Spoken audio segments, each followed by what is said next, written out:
말씀 보겠습니다. 오늘 욥기 42장 1절에서 6절까지의 말씀 한 절씩 교독해 나가도록 하겠습니다.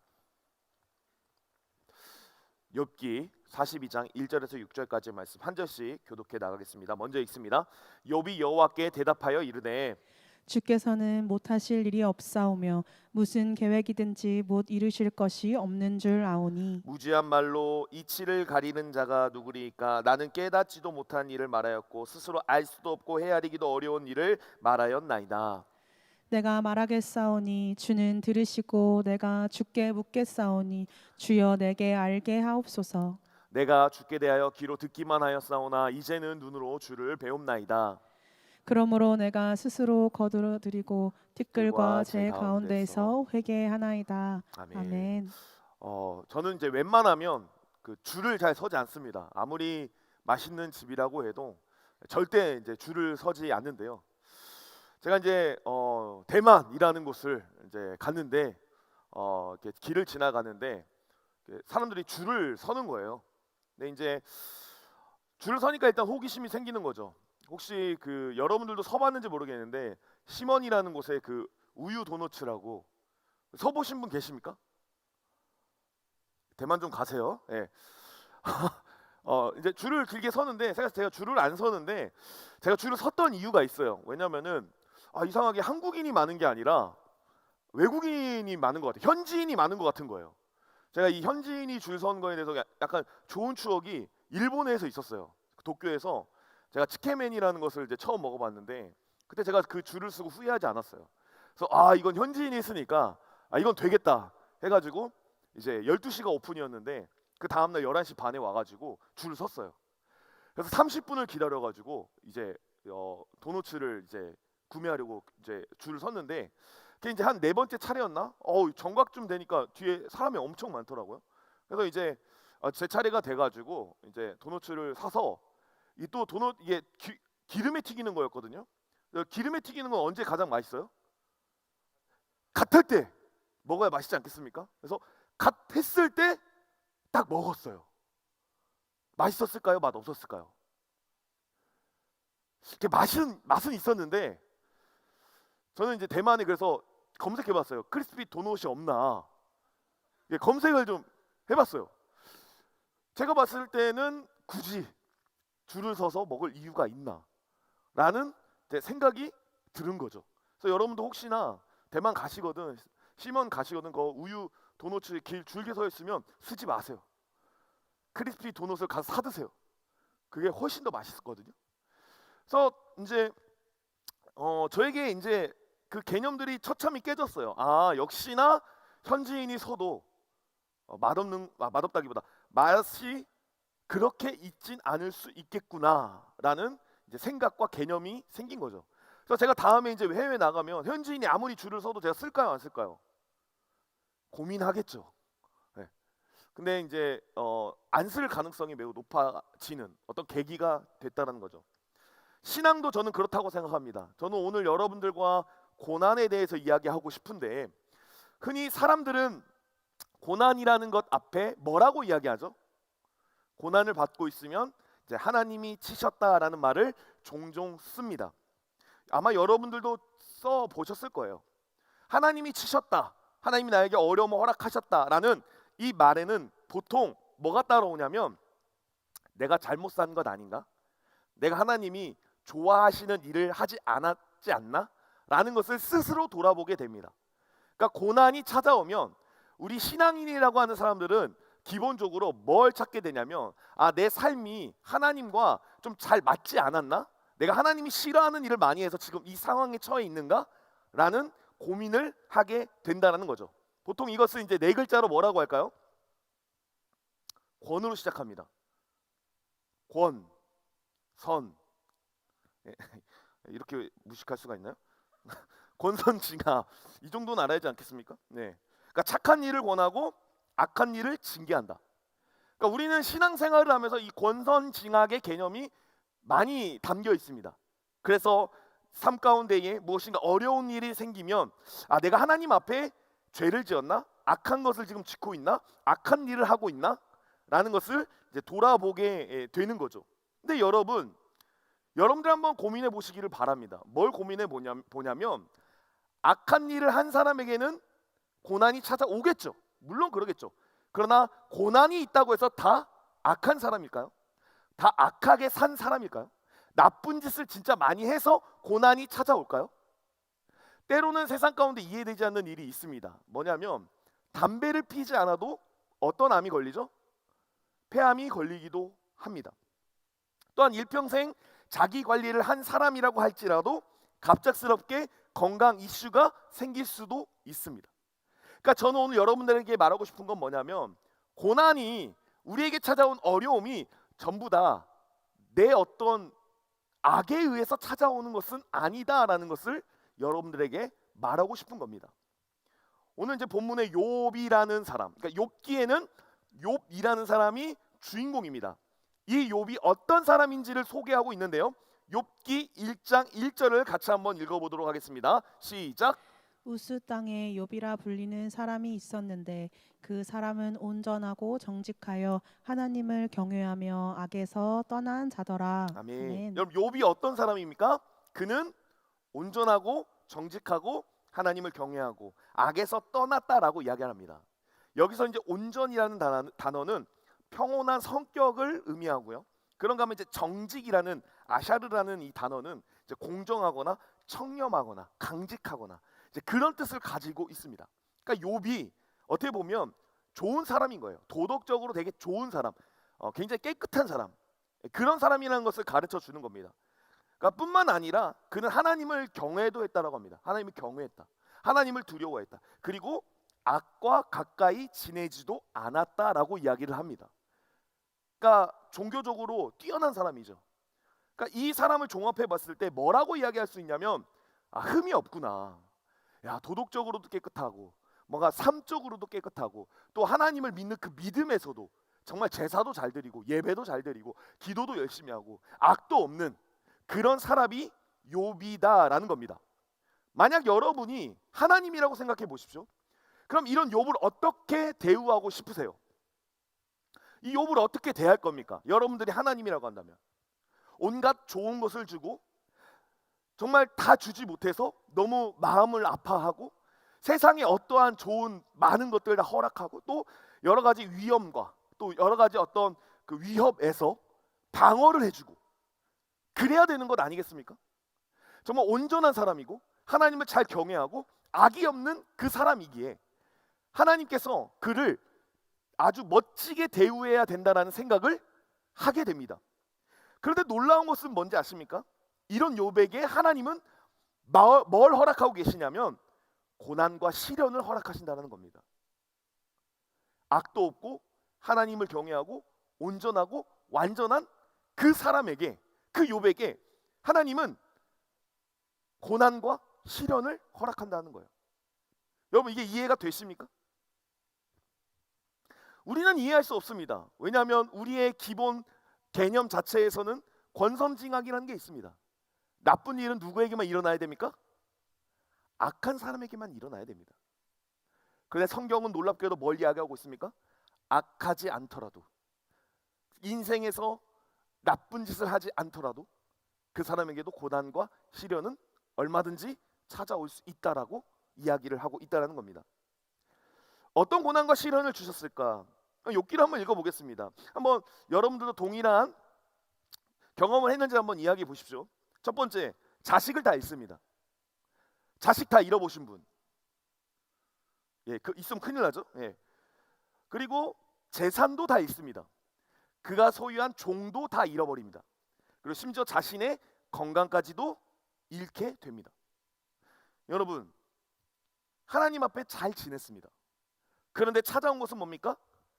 아들 잃고 자식 잃고 재산 잃고 심지어 건강까지 잃는 일이 발생했다는 겁니다. 솔직히 이쯤 되면 이제 하나님 욕해도 되겠죠? 어떻게 생각하세요? 하나님 욕해도 되죠? 이쯤 되면 저 같았으면 욕했을 것 같아요. 근데 욥은요 철저히 하나님을 욕하지 않습니다. 아내가 뭐라고 얘기하냐면 차라리 하나님 욕하고 죽으라고 이야기합니다. 차라리 하나님 욕하고 죽으세요. 그렇게 하나님을 믿던 하나님을 믿었는데 이런 대우 받느니 한 욕하고 죽어라 이렇게 이야기합니다. 뿐만 아니라 자기를 위로하겠다고 찾아온 친구들은요 뭐라고 얘기하냐면 너 죄지어서 그래. 너 분명 곰곰이 생각해봐. 너 인생 잘못 살았을걸? 너 인생 잘못 살았기 때문에 이 고난과 환난과 하나님께서 권선징악으로 이 모든 것을 치신 거야. 그렇기 때문에 너가 지금 해야 될 것은 너의 죄를 하나님 앞에 고백하는 거야. 근데 문제는 뭡니까? 아무리 생각해도 뭐가 없는 거예요? 죄가 없는 거예요. 악이 없는 거예요. 이런 상황 가운데 욥이라는 사람이 얼마나 번뇌가 들겠습니까? 얼마나 고민이 들겠습니까? 과연 내 이 고난과 이 역경은 하나님께서 왜 허락하셨을까? 그는 치열하게 고민하고 치열하게 그 답을 찾으려고 노력합니다. 최종적으로 욥의 마지막을 보면 욥기 42장 12절 한번 보시면 상반절에 이렇게 이야기합니다. 여호와께서 뭐라고요? 욥의 말년에 욥에게 뭐보다? 처음보다 더 복을 주시니. 여러분, 그 모든 세월을 지낸 욥의 말년이 뭐라고 이야기하고 있습니까? 더 복을 주셨다라고 해서 보시면 양 14,000과 낙타 6,000과 소 1,000겨리와 암나기 1,000을 두었고라고 이야기를 하고 있습니다. 뿐만 아니라 욥은 자신들의 가족을 다 회복합니다. 그러니까 자식이 더 많이 생겨요. 그러니까 재산도 회복되고 그 자식도 전보다 더 많아지고, 이게 이제 욥의 인생의 결론이거든요.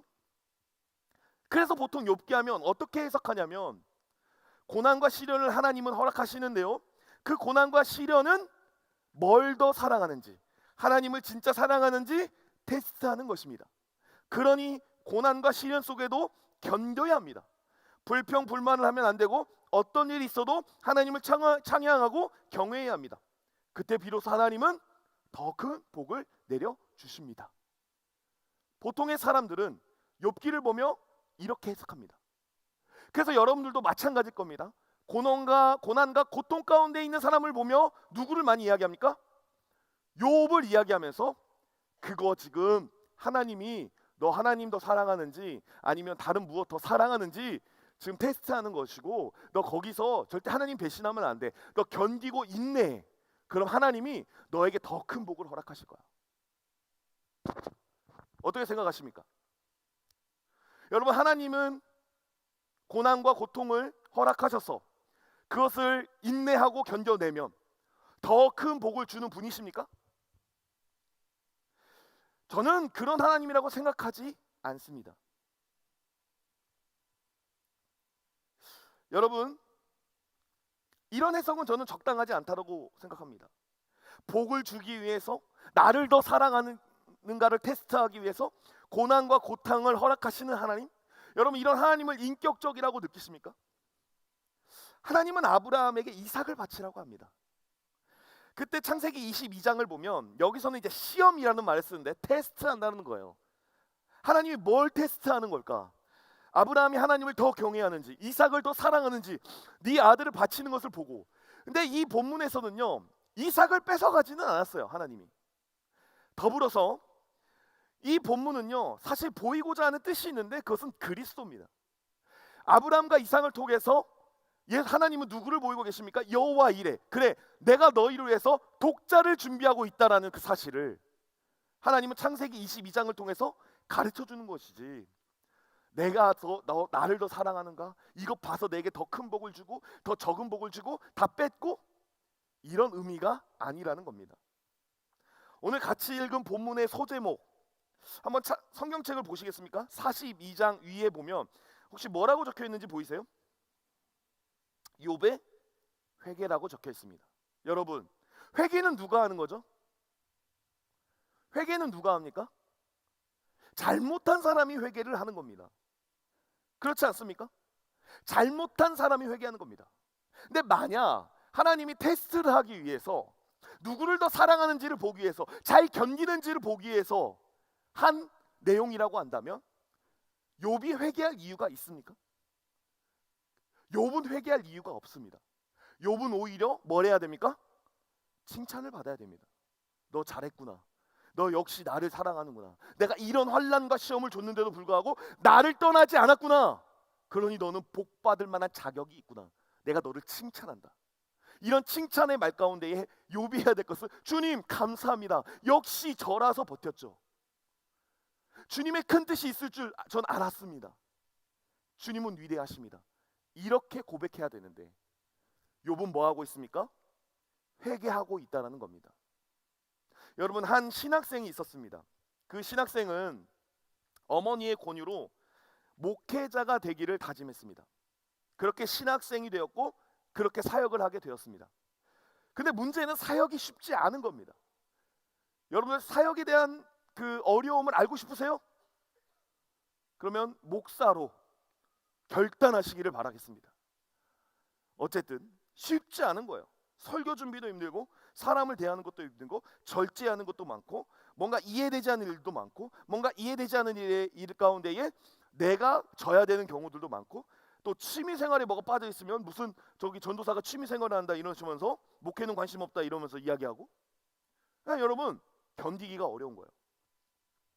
이런 상황 가운데 언제든 사역을 그만둘 수 있다는 마음으로 사역을 합니다. 사람들은 이런 그 사역자의 마음을 모르죠. 자기가 맡은 것은 빵꾸 내지도 않았고 자기에게 주어진 일들은 최선을 다했기 때문에 사람들은 이야기합니다. 저 사람은 역시 사역자야. 사역자의 길을 가야 되는 사람이 맞아 라고 사람들은 이야기합니다. 하지만 이 신학생은요, 이 마음이 점점 더 어려워졌고 결국 그만둬야겠다는 마음이 생겼습니다. 그래서 그만뒀을까요? 안 뒀을까요? 그만두지 못했습니다. 왜 그만두지 못했을까요? 용기가 없었기 때문입니다. 지금까지 해온 이 길에서 방향을 틀어서 다른 무엇인가를 하는 것에 대한 두려움이 있었던 겁니다. 저는 여러분들에게 한번 물어보겠습니다. 이 사람의 사역에 진정성이 있습니까? 이 사람을 진짜 사역자라고 말할 수 있겠습니까? 보기에는 아무 문제 없습니다. 설교하고 찬양하고 사역하고 모든 것을 다 해냅니다. 그런데 이 사람을 참된 사역자라고 이야기할 수 있겠습니까?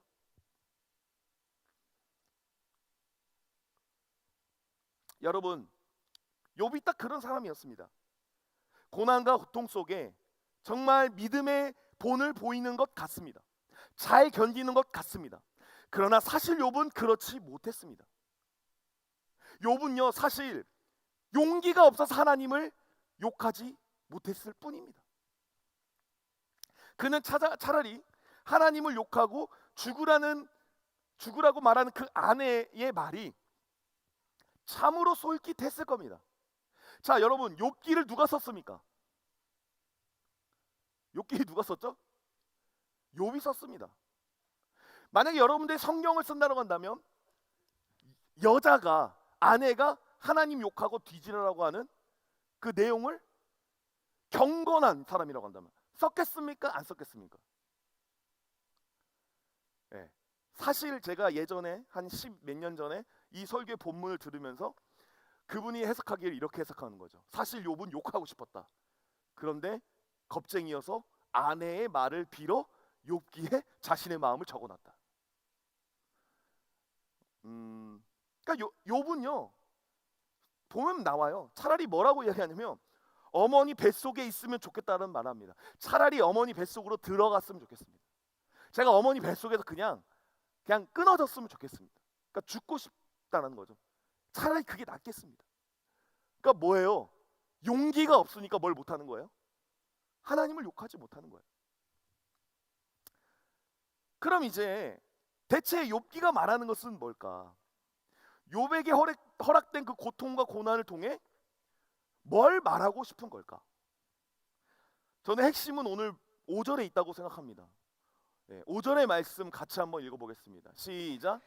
내가 주께 대하여 귀로 듣기만 하였사오나 이제는 눈으로 주를 배움나이다. 아멘. 아멘. 여러분, 오늘 본문이 욥의 회개인데요. 욥이 뭐라고 고백하고 있습니까? 이제 눈으로 주를 뭐라고요? 배움나이다. 여러분, 그의 삶이 어땠습니까? 그는 하나님을 경외했다고 합니다. 온전했다고 합니다. 흠이 없다고 합니다.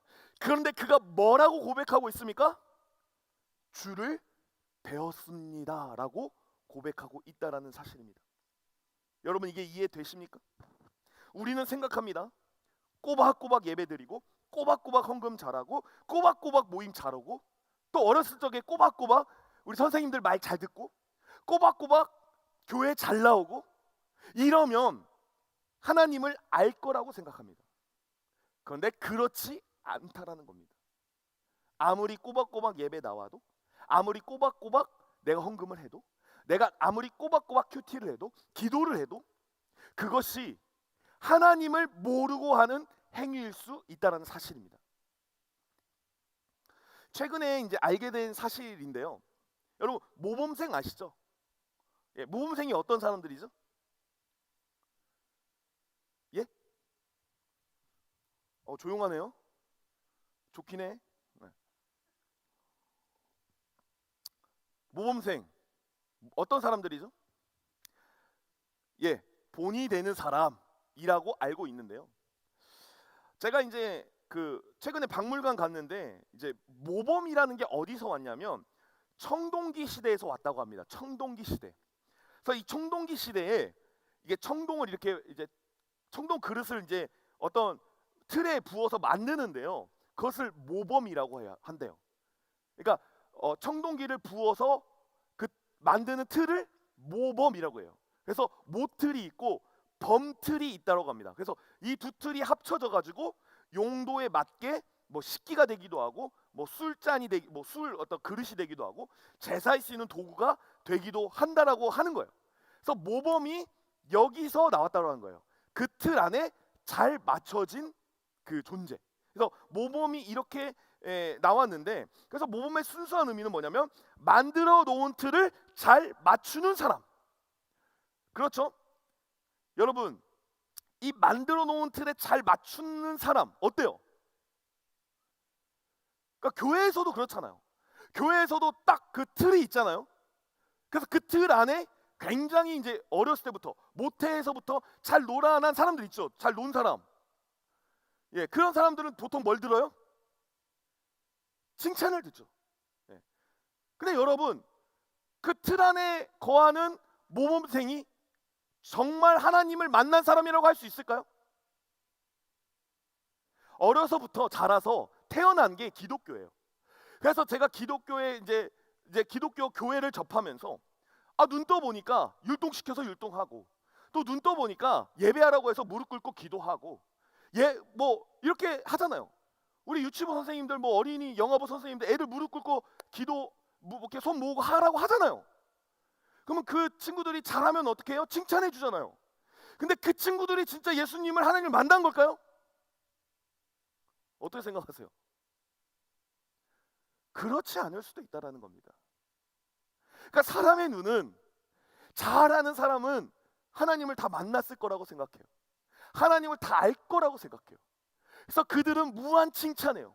그래서 그들은 무한으로 뭔가 잘했다는 이야기를 듣지만 실제적으로 그들은 하나님을 만나지 않았을 수 있을 가능성이 매우 높다라는 거예요. 교회가 익숙해서 예배하고 헌금하고 어른들 말을 잘 듣는 것, 그것이 하나님을 만났다라고 할 수 없는 거죠. 여기에 있는 여러분들도 마찬가지입니다. 어렸을 적에 나 바른 아이였다. 한번 손 들어보세요. 바른 아이였다. 지금은 왜 그래요? 나 바른 아이였다. 자, 나 바른 아이였는데 교회 잠깐 떠나왔다. 예. 주제매 고마워요. 여러분, 성도의 목표는, 그러니까 교회의 목표는 뭐 전도하는 것도 있고요. 근데 중요한 건요, 부자가 되는 것, 잘 사는 것, 건강하게 사는 것, 물론 이것도 매우 중요합니다. 하지만 하나님이 가장 원하시는 것은 하나님을 아는 것입니다. 저와 여러분을 하나님이 어떤 곳으로 인도해 가십니까? 하나님을 아는 곳으로 인도해 가신다는 겁니다. 그리고 저와 여러분이 하나님을 아는 것이 진정한 유익한 삶이라는 겁니다. 근데 그 하나님을 아는 삶을 위해서 하나님이 사용하시는 게 있다면 뭡니까? 고난이고 고통이고 어려움이라는 겁니다. 이게 이해가 되십니까? 누구보다 힘든 나날들을 보낸 사람이라고 저는 생각합니다. 제 자신을. 저는 많이 외로워도 받고 또 많이 힘들어도 받고. 근데 돌이켜 생각해 보면 그 과정을 통해서 제가 부인할 수 없는 한 존재가 있었습니다. 그것은 바로 하나님이었습니다. 내가 수많은 고통과 환난과 고난, 정말 이해되지 않는, 대체 왜 수많은 사람들이 저와 똑같이 치킨을 먹고 저와 똑같이 피자를 먹는데 왜 나만 콜레스테롤이 높아? 수많은 사람들이 나랑 똑같이 콜라 다 먹고 액상과당 다 먹는데 왜 나만 아파? 억울하지? 저 되게 억울했거든요. 그렇지 않아요? 남들이 왜 다 똑같이 살아가는데 왜 나만 자가 면역 질환이 있는 걸까? 되게 억울했거든요. 근데 그 가운데에 하나님이 저에게 깨닫게 하신 건 뭐였냐면 고통과 고난 가운데에 내가 주를 보게 되는구나. 내가 하나님을 만나게 되는구나. 여러분, 고난의 대명사 하면 누구죠? 예수 그리스도십니다. 예수 그리스도께서는 고난을 받습니다. 근데 그 고난이 예수님이 받을 고난이 아닙니다. 그는 인간의 죄를 위해 대신 고난을 받습니다. 누구보다도 억울한 고난입니다. 그러나 그 고난을 통해서 그는 아버지의 마음을 깨닫습니다. 더불어 그 고난을 보고 그 길을 따라간 제자들이 있었습니다. 그 제자들, 물론 자기들의 성격과 성정으로 인해서 많은 연약한 부분이 있었지만 결국 12 제자들 중에 평탄하게 죽은 사람은 없습니다. 모두 다 예수 그리스도를 인하여서 한 영혼을 살리기 위해서 고통과 고난 가운데에 죽어갔습니다. 그 죽음 가운데에, 그 고난 가운데에 그들이 깨달은 것은 뭘까요? 바로 예수 그리스도의 마음입니다. 한 번쯤 사도 바울이 된다고 하면 저는 하나님, 왜 제가 이렇게 하나님 일을 하는데 돌을 맞아야 됩니까? 왜 감옥에 갇혀야 됩니까? 제가 지금 하나님 일을 하는데 지금 제가 찬양팀으로 섬기고 있는데 내 예배 준비팀으로 하고 있는데 방송실을 하고 있는데 제가 음향팀으로 섬기고 있는데 하나님 좋은 일 주셔야 되는 거 아닙니까?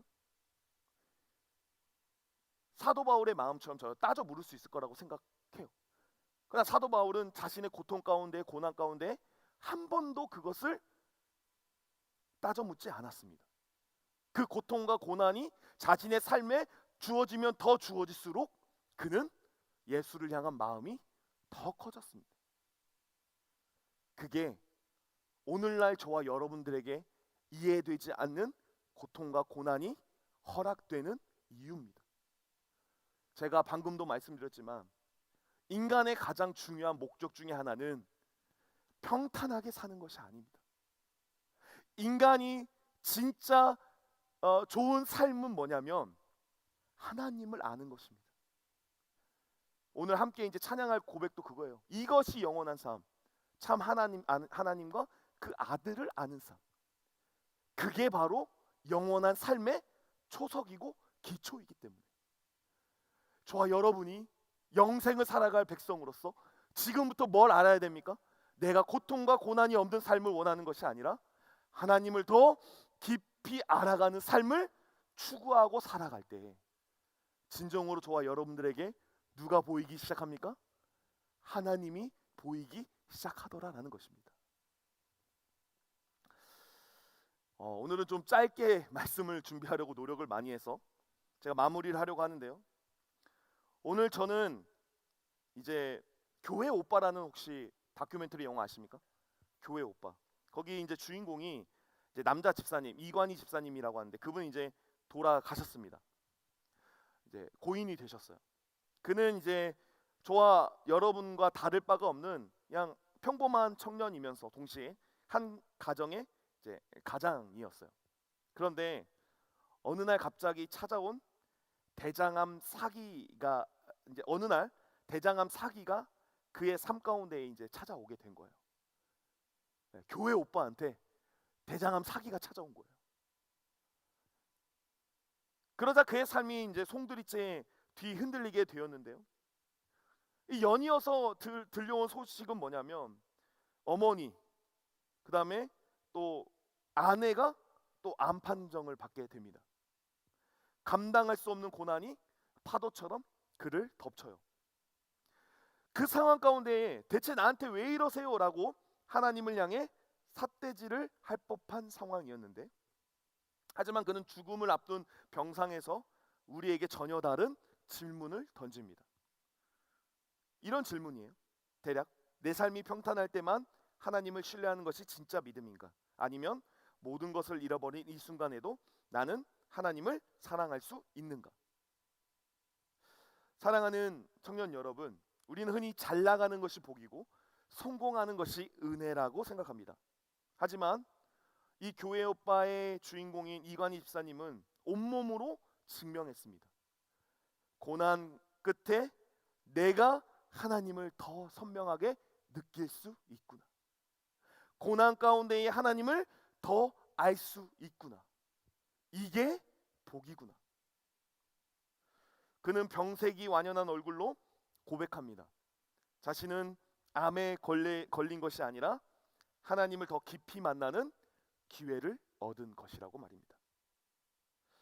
오늘 저와 여러분의 삶은 어떻습니까? 남들과 비교하며 불행해지고 있지는 않는지, 미래에 대한 두려움 때문에 정작 내 곁에 계신 주님은 놓치고 있는 건 아닌지. 예고편을 한번 이제 보려고 하는데요. 영상을 한번 띄워주시면 감사하겠습니다. 우리 동아의 오늘 나에게 주어진 이 하루가 내 인생의 마지막 날이라고 가정을 하면은 이 하루를 누군가를 미워하고 증오하면서 보내고 싶지는 않아. 배가 엄청 아팠대요. 복막전이가 있는 환자분이시기 때문에 사기 대장암이고요. 태어나서 처음 느껴본 지옥 같은 순간이었던 것 같아요. 너무 고통스러우니까 막 하나님 이게 뭐냐고, 나 사랑한다고 해놓고 이게 뭐냐고. 저희가 통증이 시작이 되더라고요. 남을 수도 있습니다 이렇게 얘기를 하는데 이게 뭐지? 내 삶이 욕과 비교할 수 없겠지만 아니가 언제까지 버티는지 시험해보자고 하면서 그런 기분이 드는 것 같아요. 굉장히 교만했던 것 같아요. 나름 제가 괜찮은 신앙이 있는 분인 줄 알았어요. 지금 와서 돌아보니까 하나님을 위한 삶이 아니었고 나의 영광을 드러내기 위한 삶이었어요.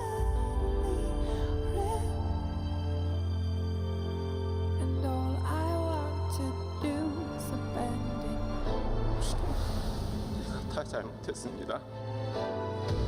저의 죄를 용서해 주세요. 주님 고쳐주시옵소서. 또 그 순간순간 감사함으로 하나님께 나아갔던 거라고 생각하거든요.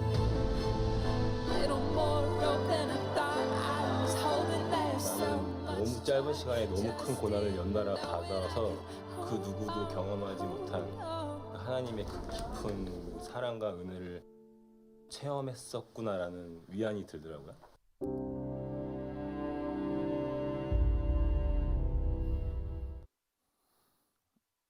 사랑하는 우리 브리지저스 여러분, 말 못할 힘들고 어려운 순간이 여러분의 삶 가운데에 있을 수도 있다라는 생각이 듭니다. 그러나 세상의 사람들은 그 모든 순간을 불행이라고 해석하지만 영생이 허락된 저와 여러분에게는 축복이라고 믿습니다. 여러분, 예수를 믿어도 여전히 고통은 있습니다. 예수를 믿어도 여전히 많은 인생의 숙제들은 존재합니다. 그러나 예수 믿는 자들은 다릅니다.